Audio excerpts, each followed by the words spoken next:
Hello everyone, welcome to my channel. Today we'll study the last chapter of the book Vistas, Memories of Childhood. दो part है इस chapter के. The Cutting of My Long Hair जो कि लिखा है जिटकाला सा ने, and second part We Too Are Human Beings जिसकी राइटर है बामा. हम सभी के बचपन में कभी ना कभी कोई ना कोई ऐसा इंसिडेंट, कोई ना कोई ऐसा वाकया ज़रूर होता है जो हमें हमेशा के लिए याद रह जाता है कि नहीं. एंड आज की हमारी स्टोरी भी इसी से रिलेटेड है. इस स्टोरी के दोनों ही पार्ट्स के राइटर्स ने अपने अपने बचपन की ऐसी ही मेमोरीज को शेयर किया है. ये चैप्टर ऑटोबायोग्राफिकल है, मीन्स इन दोनों ऑथर्स ने अपनी खुद की स्टोरी बताई है. तो ये दोनों वीमेंस बिलोंग करती थी मार्जिनलाइज्ड कम्युनिटी से. नाउ मार्जिनलाइज्ड कम्युनिटी से मतलब क्या है? ऐसा समुदाय जिसको सामाजिक रूप से बहिष्कृत कर दिया जाता है. तो चलिए फर्स्ट पार्ट स्टार्ट करते हैं. The cutting of my long hair by Zitkala Sa. Zitkala बताती हैं, लैंड ऑफ एप्पल्स में मेरा पहला दिन था और वो दिन बहुत ही ठंडा था. ट्रीज सूखे हुए थे और जमीन स्नो से फुली कवर्ड थी. लैंड ऑफ एप्पल वो अपने स्कूल को बोल रही हैं. वो बता रही हैं कि स्कूल का पहला दिन ही काफ़ी एनोइंग और बोरिंग था. स्कूल में जाते ही सबसे पहले एक काफ़ी लॉन्ग बेल बजती है जिसकी साउंड जिटकाला को कानों में चुभ रही थी. उन्हें वहाँ बाकी लोगों की लैंग्वेज भी ज़्यादा समझ नहीं आ रही थी एंड उनको ऐसा लग रहा था जैसे इस स्कूल में आकर उन्होंने अपनी फ्रीडम खो दी हो. नाउ एक वाइट हेयर वाली लेडी आती है और सभी गर्ल्स को लाइन बनाने के लिए कहती है और डाइनिंग रूम की तरफ भेज देती है. ये सारी गर्ल्स इंडियन गर्ल्स थी जिन्होंने हार्ड शूज और टाइट फिटिंग क्लोथ्स पहने हुए थे एंड इन कपड़ों में ये लड़कियां जिटकाला सा से भी ज्यादा खराब लग रही थी. फिर एक बॉयज की लाइन भी आती है और इस लाइन में 3 बॉयज ऐसे भी थे जो जिटकाला की तरह ही अनकंफर्टेबल दिख रहे थे. देन एक छोटी सी बेल बजती है. सभी बच्चे चेयर खींचते हैं और खड़े रहते हैं बट जिटकाला चेयर खिसकाकर बैठ जाती हैं. फिर वो देखती हैं और बच्चे खड़े हैं तो वो भी तुरंत खड़ी हो जाती हैं और मन में काफ़ी एम्बेरेस्ड फील करती हैं. दोबारा एक बेल बजती है, तब सब बच्चे बैठ जाते हैं और ऑथर भी चुपचाप बैठ जाती हैं. फिर जिटकाला क्लास के कॉर्नर से एक आवाज़ सुनती हैं और सभी बच्चे सिर नीचे करके उसको सुन रहे होते हैं. ठीक तभी जिटकाला नोटिस करती है वो वाइट हेयर वाली लेडी उसे ही देख रही है तो वो नीचे देखने लगती है. फिर आवाज़ वो स्पीच बंद हो जाती है और सभी बच्चे खाना खाने लगते हैं एंड बाकी बच्चों को फॉर्क एंड नाइफ से खाना खाते देखकर वो रोने लगती हैं बिकॉज उन्होंने कभी भी ऐसे खाना नहीं खाया था.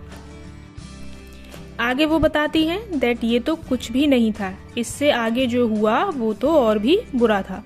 हुआ ये, जिटकाला की फ्रेंड जुडविन उसे बताती है कि मैंने उस वाइट हेयर वाली लेडी को कहते सुना कि वो सभी लड़कियों के लॉन्ग हेयर्स काट देगी. इससे जिटकाला को उसकी मदर की बातें याद आ जाती हैं.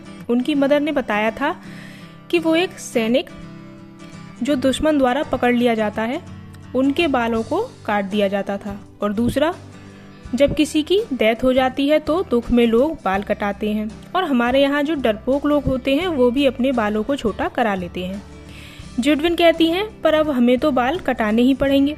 जिटकाला कहती है नहीं, आई डोंट गिव अप, मैं लड़ूंगी, बाल नहीं कटवाऊंगी. तो जैसे ही जिटकाला को चांस मिलता है वो ऊपर चली जाती है. वहाँ वो एक बड़ा सा रूम देखती हैं जिसमें कर्टेन्स लगे थे इसलिए अंधेरा था और बेड्स पड़े हुए थे. वो एक बेड के नीचे छिप जाती हैं. फिर थोड़ी देर बाद उसे फुट स्टेप्स की आवाज़ आती है. सभी लोग उसे ढूंढ रहे थे, साथ ही जुडविन भी उसे ढूंढ रही थी. फाइनली सभी लोग उसी रूम में आ जाते हैं. कोई उसे डोर के पीछे तो कोई कबर्ड में, अलग अलग जगह सभी उसे ढूंढने लगते हैं. सडनली किसी ने कर्टेन्स हटा दिए, रूम में रोशनी हो गई एंड एट लास्ट जिटकाला को ढूंढ लिया जाता है. उसे बेड के नीचे से घसीट कर निकाला जाता है. ऑथर बहुत स्ट्रगल करती है खुद को छुड़ाने का बट वो लोग उसे नीचे ले जाकर एक चेयर से बांध देते हैं. ऑथर रोने लगती है बट एट द एंड उसकी चोटी काट दी जाती है. आगे जिटकाला शेयर करती है कि जब से वो अपनी माँ से दूर हुई है तब से उनके साथ ऐसा ही खराब बिहेव हो रहा है. सभी उनके साथ ऐसे ही खराब बिहेव करते हैं. उनके रोने पर उन्हें कोई समझाने वाला नहीं होता जैसे उनकी माँ किया करती थी, जैसे उनकी माँ समझाया करती थी. एंड हार मानकर ऑथर गिव अप कर देती है और बाकी लोगों की तरह ही वो भी हर बात मानने वाले ग्रुप में ही शामिल हो जाती है। और बस यही पार्ट फर्स्ट फिनिश होता है।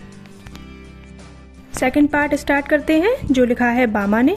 बामा स्टोरी में ये बताती हैं दैट जब तक वो 3rd स्टैंडर्ड में थी तब तक उन्होंने किसी से भी अनटचेबिलिटी के बारे में नहीं सुना था, लेकिन फिर उन्होंने खुद अनटचेबिलिटी को देखा और फील किया और इससे ह्यूमिलिएट भी हुई।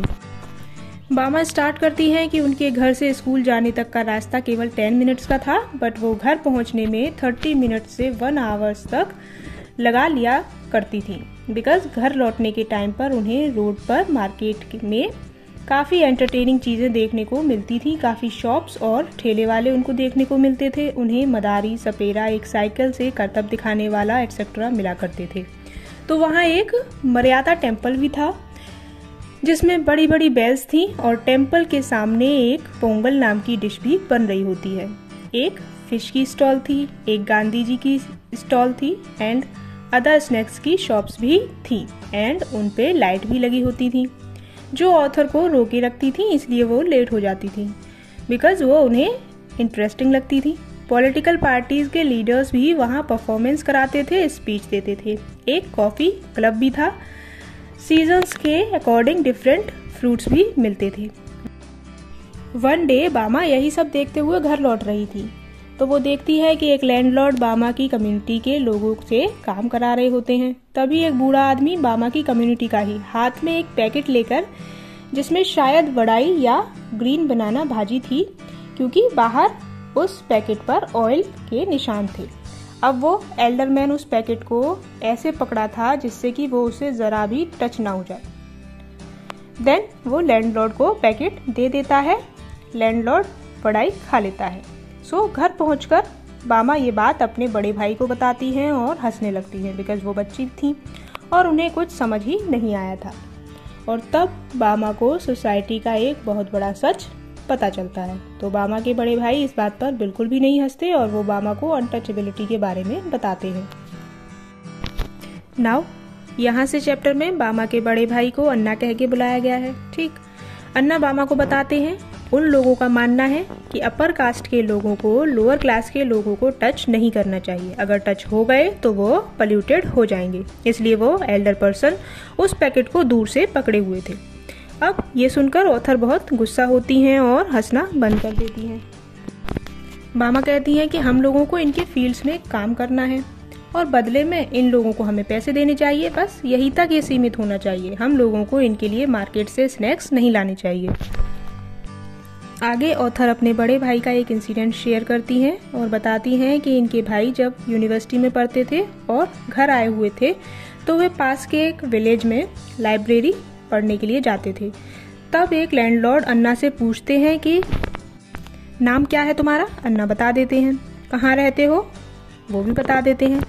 बेसिकली वो ये सब इसलिए पूछ रहे थे क्योंकि उन्हें जानना था कि अन्ना किस कास्ट से बिलोंग करते हैं। ओके, फिर अन्ना अपनी बात आगे बढ़ाते हुए बामा को बताते हैं दैट हम इस कम्युनिटी में पैदा हुए हैं, इसलिए ये लोग हमारा ना ऑनर करते हैं ना हमसे अच्छा बिहेव करते हैं, बट अगर हम अच्छे से पढ़ाई करेंगे तो हम ये सब चेंज कर सकते हैं। इसलिए तुम मन लगाकर बहुत अच्छे से पढ़ाई करो एंड सक्सेसफुल बनो। इन बातों से ऑथर काफ़ी अफेक्ट हुई। उन्होंने काफ़ी हार्ड वर्क किया, क्लास में टॉप आई, जिससे क्लास के बच्चे भी उनके फ्रेंड्स बन गए। इसी के साथ ये last chapter of the book with stars finish and book complete. With this, our video comes to an end. Kindly share your views about the chapter in the comment section and please like and share this video and subscribe to the channel.